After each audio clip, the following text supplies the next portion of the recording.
بسم اللہ الرحمن الرحیم۔ السلام علیکم۔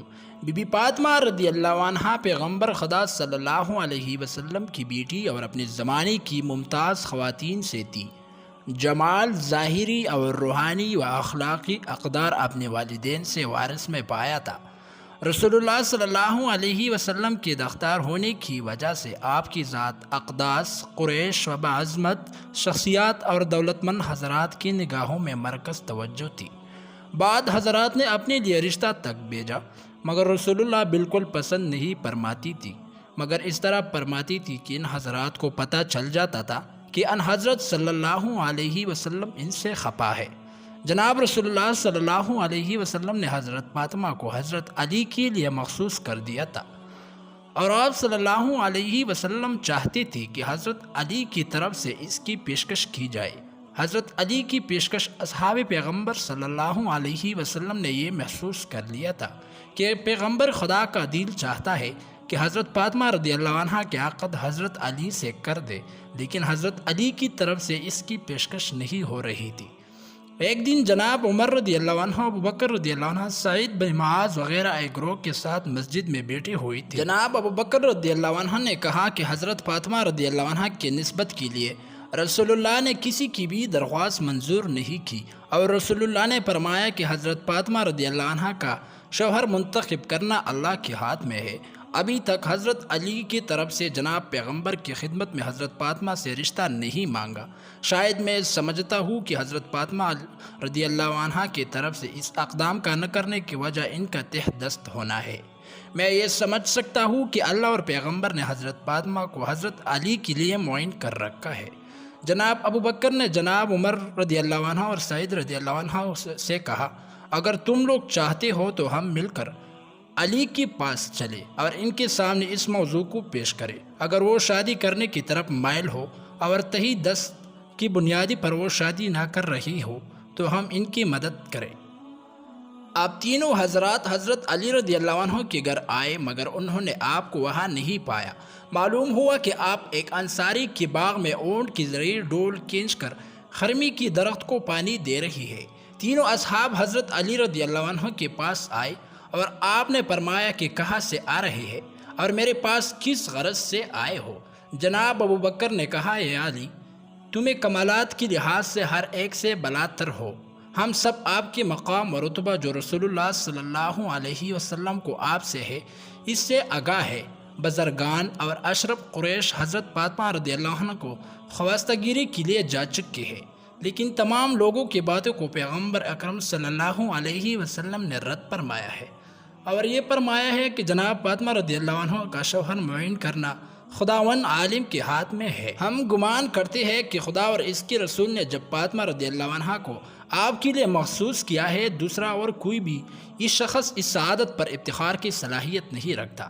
ہمیں خبر نہیں ہو سکی کہ آپ اس اقدام میں کیوں کوتاہی کر رہے ہیں۔ حضرت علی رضی اللہ عنہ نے جب یہ گفتگو سنی تو آپ کی آنکھوں میں آنسو بھر آئے اور فرمایا، اے ابو بکر، تم نے میرے احساسات اور اندرونی خواہشات کو ابھارا ہے اور اس کی طرف توجہ دلائے ہے جس سے کہ میں غافل تھا۔ خدا کی قسم تمام دنیا حضرت فاطمہ رضی اللہ عنہ کی خواستگار ہے، اور میں بھی عقل مند ہوں۔ جو چیز مجھے اس اقدام سے روکی ہوئی ہے وہ فقط میرے خالی ہاتھ ہونا ہے۔ جناب ابو بکر نے کہا، یا علی، آپ یہ بات نہ کریں، کیونکہ پیغمبر خدا صلی اللہ علیہ وسلم کی نگاہ میں دنیا اور مال دنیا کی کوئی قیمت نہیں ہے۔ میری رائے ہے کہ جتنی جلدی ہو سکے آپ اس کام میں اقدام کریں اور جناب فاطمہ رضی اللہ عنہ کی خواستگیری کی درخواست دیں۔ اسلام کی بحرینی کیفیت اور مسلمانوں کی اقتصادی زبو حالی نے علی رضی اللہ عنہ کو اس دلی خوشی سے روک رکھا تھا۔ حضرت علی نے جناب ابو بکر کی پیشکش پر تھوڑا سا غور کیا اور اس معاملے کی تمام اطراف اور جانب پر غور کیا۔ ایک طرف آپ کا خالی ہاتھ ہونا اور اپنے تمام مسلمانوں کی اقتصادی زبو حالی اور عمومی گرفتاری دیکھ رہی تھی، اور دوسری طرف یہ بھی جان چکے تھے کہ آپ کے ازدواج کا وقت آ پہنچا ہے، کیونکہ آپ کی عمر 21 سال یا اس سے زیادہ ہو چکی تھی۔ انہوں نے اس عمر میں شادی کرنا ہی چاہیے، اور فاطمہ رضی اللہ عنہ جیسا رشتہ بھی نہ مل سکے گا۔ اگر یہ سنہرا وقت ہاتھ سے نکل گیا تو پھر اس کا تدارک نہیں کیا جا سکے گا۔ جناب ابو بکر رضی اللہ عنہ کی پیشکش نے حضرت علی کی روح کو اس طرح بیدار کر دیا تھا کہ آپ کا اندرونی جذبہ محبت شالوار ہوا، اور آپ سے پھر اس کام کو آخر تک کھینچنا ممکن نہ ہو سکا جس میں آپ مشغول تھے۔ آپ نے اونٹ اس کام سے علیحدہ کیا اور گھر واپس آ گئی۔ آپ نے غسل کیا اور ایک صاف ستھری آبا پہنی اور جوتی پہن کر جناب رسول خدا کی خدمت میں حاضر ہوئی۔ پیغمبر اکرم صلی اللہ علیہ وسلم اس وقت جناب ام سلمہ کے گھر تشریف فرمائے تھی۔ حضرت علی رضی اللہ عنہ جناب ام سلمہ رضی اللہ عنہ کے گھر گئی اور دروازہ کھٹکھٹایا۔ پیغمبر اکرم نے جناب ام سلمہ رضی اللہ عنہ سے فرمایا کہ دروازہ کھولو۔ دروازہ کھٹکھٹانے والا شخص ہے جس کو خدا اور رسول دوست رکھتی ہے، اور وہ خدا اور اس کے رسول کو دوست رکھتا ہے۔ ام سلمہ نے عرض کیا کہ یا رسول اللہ، میرے ماں باپ آپ پر پیدا ہو کہ یہ کون ہے جسے آپ نے دیکھے بغیر اس قسم کا فیصلہ ان کے حق میں کر دیا ہے؟ آپ صلی اللہ علیہ وسلم نے فرمایا، اے ام سلمہ چپ رہو، یہ ایک بہادر اور شجاع انسان ہے جو میرے چچا زاد بھائی ہے اور سب لوگوں سے زیادہ میرے نزدیک محبوب ہے۔ جناب ام سلمہ اپنی جگہ سے اٹھی اور گھر کا دروازہ کھول دیا۔ حضرت علی گھر میں داخل ہوئی اور سلام کیا اور پیغمبر خدا کے سامنے بیٹھ گئی، اور شرم کی وجہ سے سر نیچی کی ہوئی تھی اور اپنے ارادے کو ظاہر نہ کر سکی، اور تھوڑی دیر تک دونوں چپ رہے، اور آخر پیغمبر اسلام اس سکوت کو توڑا اور فرمایا، یا علی، گویا کسی کام کے لیے میرے پاس آئے ہو کہ جس کی اظہار کرنے سے شرم کر رہے ہو۔ بغیر ہچکچاہٹ کی اپنی حاجت کو بیان کرو اور مطمئن ہو جاؤ، تمہاری خواہش قبول کی جائے گی۔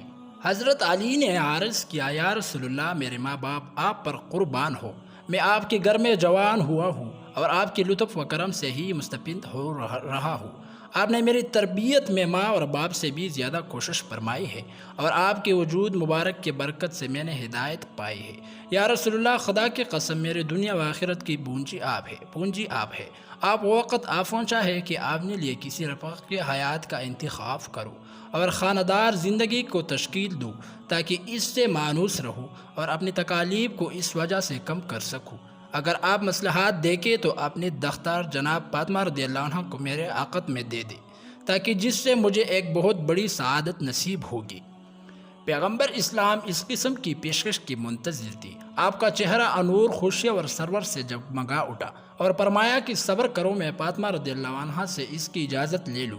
پیغمبر اکرم جناب فاطمہ رضی اللہ عنہ کے پاس تشریف لے گئے اور فرمایا، تم علی رضی اللہ عنہ کو بہتر جانتے ہو، وہ خواستگاری کے لیے آئے ہیں، آیا تم اجازت دیتی ہو کہ میں تمہاری ان سے عقد کر دوں؟ جناب فاطمہ رضی اللہ عنہ شرم کی وجہ سے ساکت رہی اور کچھ نہ بولی۔ پیغمبر خدا صلی اللہ علیہ وسلم نے انجاب کی سکوت کو رضامندی کی علامات قرار دی۔ پیغمبر صلی اللہ علیہ وسلم نے فرمایا، اے علی، تمہیں جلدی سے مسجد میں جاؤ، میں بھی تمہارے پیچھے آ رہا ہوں تاکہ لوگوں کے سامنے عقد کی تقریب اور خطبہ عقد بجا لو۔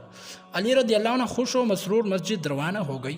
جناب عمر اور ابو بکر رضی اللہ عنہ سے راستے میں ملاقات ہو گئی۔ تمام واقعہ ان کو آگاہ کیا اور کہا کہ رسول اللہ نے اپنی دختار مجھ سے ترجیح کر دی ہے اور ابھی میرے پیچھے آ رہے ہیں تاکہ لوگوں کے سامنے عقد کی مناسب انجام دے۔ پیغمبر خدا صلی اللہ علیہ وسلم، جبکہ آپ کا چہرہ خوشی و شادمانی سے چمک رہا تھا، مسجد میں تشریف لائے اور خدا کی حمد و ثنا کے بعد فرمایا، اے لوگو، آگاہ رہو کہ جبریل علیہ السلام مجھ پر نازل ہوئے ہیں اور خداوند کریم کی طرف سے پیغام لائے ہیں کہ حضرت علی اور جناب فاطمہ کے ازدواج کے مراسم عالم بالا میں فرشتوں کی حضور منعقد کی جا چکی ہے، اور حکم دیا ہے کہ زمین پر بھی یہ مراسم انجام دیا جائے۔ میں تم کو گواہ قرار دیتا ہوں۔ آپ اس کے بعد بیٹھ گئی اور حضرت علی رضی اللہ عنہ سے فرمایا کہ اٹھو اور خطبہ پڑھو۔ حضرت علی رضی اللہ عنہ کھڑی ہوئی اور فرمایا کہ میں خداوند عالم کا اس کی نعمتوں کا شکر ادا کرتا ہوں اور ایسی گواہی دیتا ہوں جو اس ذات کو پسند ہو کہ اس کے علاوہ کوئی خدا نہیں ہے، اور ایسا درود ہو جناب محمد صلی اللہ علیہ وسلم پر جو آپ کے مقام و درجہ بلاتر کر دے۔ لوگوں، میرے اور فاطمہ رضی اللہ عنہ کی ازدواج کو اللہ تعالی نے پسند فرمایا ہے، اور اس کا دیا ہے میرا اور فاطمہ رضی اللہ عنہ کا ازدواج اللہ راضی ہے، اور اس کا حکم دیا ہے، لوگوں رسول اللہ نے فاطمہ رضی اللہ عنہ کا عقد مجھ سے کر دیا ہے اور میرے زرع کو بطور مہر قبول فرمایا ہے، آپ ان سے پوچھ لیں اور گواہ ہو جائے۔ مسلمانوں نے پیغمبر اکرم کی خدمت میں عرض کیا، یا رسول اللہ، آپ نے فاطمہ کا علی رضی اللہ عنہ سے کر دیا ہے؟ رسول اللہ نے جواب میں فرمایا، ہاں۔ تمام حاضرین نے دعا کے لیے ہاتھ اٹھائے اور کہا کہ خدا اس ازدواج کو تمہارے لیے مبارک قرار دے اور تم دونوں کے درمیان محبت اور الفت پیدا کر دے۔ اگر ویڈیو اچھی لگی ہے تو چینل کو سبسکرائب کرو اور ویڈیو کو لائک کرو اور زیادہ سے زیادہ شیئر کرو۔ شکریہ۔